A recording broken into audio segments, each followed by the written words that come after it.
अस्सलाम वालेकुम एवरीवन, कैसे हैं आप सब। उम्मीद है कि सभी ठीक होंगे और थंबनेल देख के आप सबको अंदाज़ा हो ही गया होगा कि ये मैं 5,000 का नोट आप सबको क्यों दिखा रही हूँ। मैंने ये सोचा कि एक चैलेंज कर लेते हैं, मैं ख़ुद को चैलेंज करती हूँ कि 5,000 के अंदर अंदर मैं कोई शॉपिंग करूँगी, लोकल मार्केट से नहीं ब्रांडेड शॉपिंग करूँगी और देखते हैं ये चैलेंज कंप्लीट होता है या नहीं। वैसे मुझे शॉपिंग की बिल्कुल भी ज़रूरत नहीं थी, लेकिन फिर मैंने सोचा कि चलें एक कंटेंट टाइप कुछ बन जाएगा तो चलें फिर चलते हैं शॉपिंग पर। यहाँ पर मैंने अपना न्यू सूट निकाल लिया, न्यू स्वेटर निकाल लिया और सब कुछ मैंने न्यू न्यू ही पहनना था सिवाय खुद से और पर्स के। और फिर मैंने यहाँ पे सूट निकाला, प्रेस किया। अच्छा, मैंने ना ये ड्रेसेस अभी तक प्रेस ही नहीं की, हिम्मत ही नहीं पड़ी और वैसे भी मेरी नेक में पेन है तो मैंने जब यूज़ करने होते हैं तभी मोस्टली प्रेस कर लेती हूँ। तो यहाँ पे मेरा ड्रेस जो है वो बिल्कुल प्रेस हो चुका था और मैंने साइड पे पर्स वगैरह जूते शूते सब कुछ निकाले थे। इसके बाद मैंने रेडी होना था और जैसे ही मैं रेडी होने लगी तो लाइट जो है वो गोन हो चुकी थी मीन्स चली गई थी। मैंने कहा शुक्र है मैंने कपड़े प्रेस कर लिए। और यहाँ पे फिर मैंने ये मेकअप निकाला। आज मेरा दिल करता थोड़ा डिफरेंट शेड लिपस्टिक का लगाऊं और थोड़ा सा हाइलाइटर भी लगा लूँ और थोड़ा डिफरेंट शेड जाके उसका लगा लूँ ब्लश ऑन का। मस्कारा एज़ यूजुअल मैंने निकाल लिया था लेकिन लगाना फिर से मैं भूल गई हूँ। यहाँ पे मैं लश पश रेडी हो गई हूँ। अच्छा, मैं रेडी बड़े फिट सा हुई थी, बाद में मैंने बाल शाल बांध लिए थे और जब मैंने स्वेटर पहनी तो कसम से मेरा दिल ही भर गया। पता नहीं क्यों, एक तो ये शॉल ऐसी है जैसे दस्तरखान ओढ़ लिया हो, लेकिन बाकी ड्रेस ओवरऑल मुझे अच्छा लग रहा था। लेकिन हील्स का अपना कमाल होता है यार, बाकी मैं कुछ भी पहनूं मुझे हील्स बहुत अच्छी लगती हैं। जब मैंने ये ड्रेस स्वेटर पहनी इसके बाद तो मतलब सत्यानाश हो गया मेरी लुक का। इसके बाद मैंने बाल भी बांध दिए और फिर हम लोग निकल गए शॉपिंग पे। अच्छा, चैलेंज तो मैंने 5,000 का सोच लिया था लेकिन दिल मेरा था कि मैं इस 5,000 में सब कुछ ले लूँ, लाइक बैग, कपड़े और शूज़, साथ में परफ्यूम और ज्वेलरी भी। लेकिन आपको पता है 5,000 में इतना कुछ तो बिल्कुल भी नहीं आना। तो यहाँ पे मैं एक एक करके वैरायटी दिखाती हूँ आपको पहले। और जैसे ही मैंने यहाँ के टैग्स पढ़े, प्राइसेस पढ़ी, एक एक शर्ट यकीन माने 8-8 हज़ार की थी। सिर्फ शर्ट ट्राउज़र के तो अलग थे ना टैग्स, और इतना तो अंदाज़ा वैसे भी मुझे था ही, लेकिन यहाँ पे 30% ऑफ था।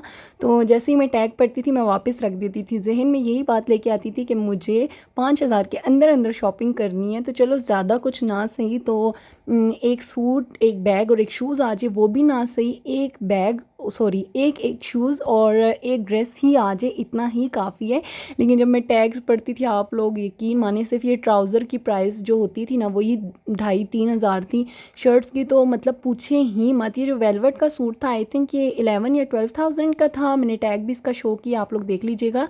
और फिर इसके ट्राउज़र की अलग प्राइस थी 3-4 हज़ार। तो मैंने वहीं पे आराम सुकून से टैग को भी छोड़ा, सूट को भी छोड़ा। अच्छा, मैं आप लोगों को बताना ही भूल गई कि ये मैं खादी की आउटलेट भी हूँ यार। एक तो वॉइस ओवर करते हुए ना मेरे तो अल्फाज ही डगमगा जाते हैं। अच्छा, जो नहायत ही फजूल ड्रेस मुझे लगा है वो ये वाला लगे। मैं सोच रही थी यार ये किस तरह के, ना मुँह ते ना मत्था जिन पाड़ू लथा, ये तो वो वाला हिसाब हो गए।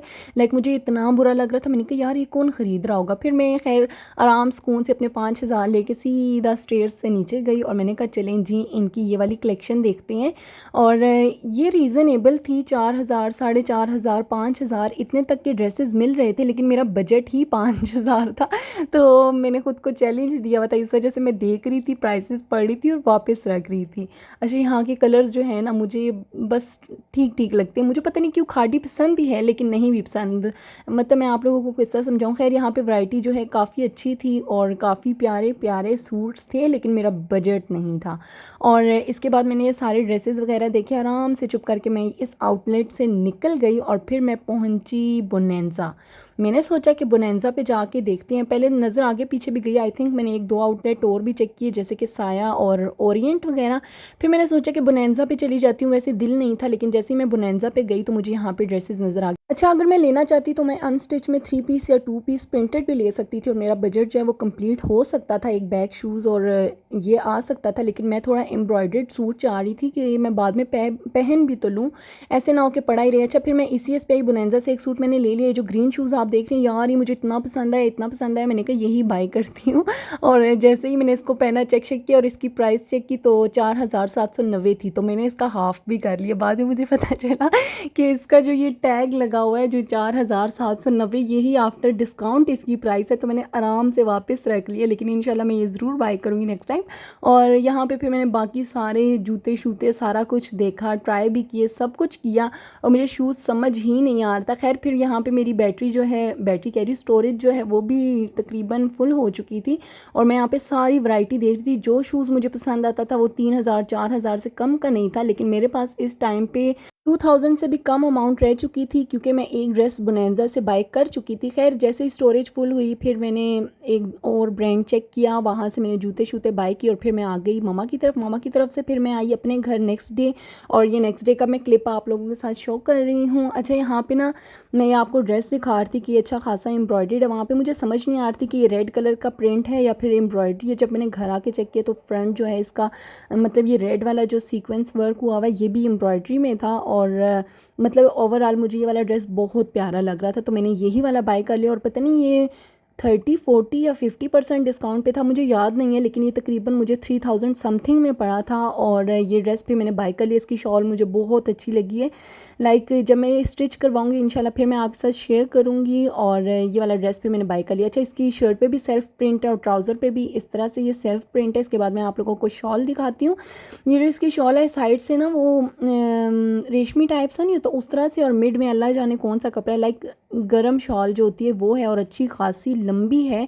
और इसके बाद मैं आप लोगों को शूज़ दिखाती हूँ। शूज़ भी मुझे अच्छे खासे महंगे ही मिले हैं। पहले जब मैंने ECS वाले देखे वो 4790 के थे, ये वाले मुझे आफ्टर डिस्काउंट 4490 के मिले। इस शूज़ के साथ भी मेरे साथ ऐसे ही हुआ, मुझे लगा कि ये भी आफ्टर मतलब इसके बाद भी 30 40 50% इस पर डिस्काउंट होगा, लेकिन ये प्राइस भी इसकी आफ्टर डिस्काउंट ही थी। पता नहीं ये 30% पे था 40 पे, मुझे अब याद नहीं है, लेकिन ये भी मुझे 4490 का मिला। और ये वाला ग्रीन शूज़ मैंने इसलिए बाय किया वेलवेट का, इसलिए रहने दिया कि चलें ये कभी मुझे समर सीज़न में भी पहनना पड़ा तो मैं पहन लूँगी। वेलवेट में मुझे ऐसे लगता है कि बंदा स्टक होकर रह जाता है कि वो फिर विंटर में ही आपने पहनना है, तो ग्रीन ही मुझे चाहिए था।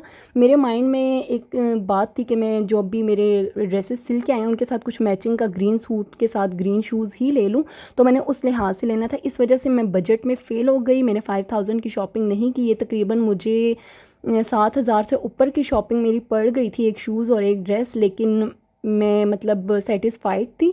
लेकिन इंशाल्लाह मैं नेक्स्ट चैलेंज लाजमी करूँगी, या तो 5000 बजट रखूँगी या 10000 रखूँगी। आप लोग मुझे बताइएगा ब्रांडेड शॉपिंग करूँ या फिर लोकल शॉपिंग करूँ। सबसे अच्छी बात मुझे ये लगी है कि इसकी बैक साइड की फिनिशिंग बहुत अच्छी और स्मूथ सी हुई हुई थी। आई होप कि इसमें मेरा पाँव नहीं दुखेगा। इसके अलावा इसमें जो ये पैड लगा हुआ है ये बहुत सॉफ्ट था।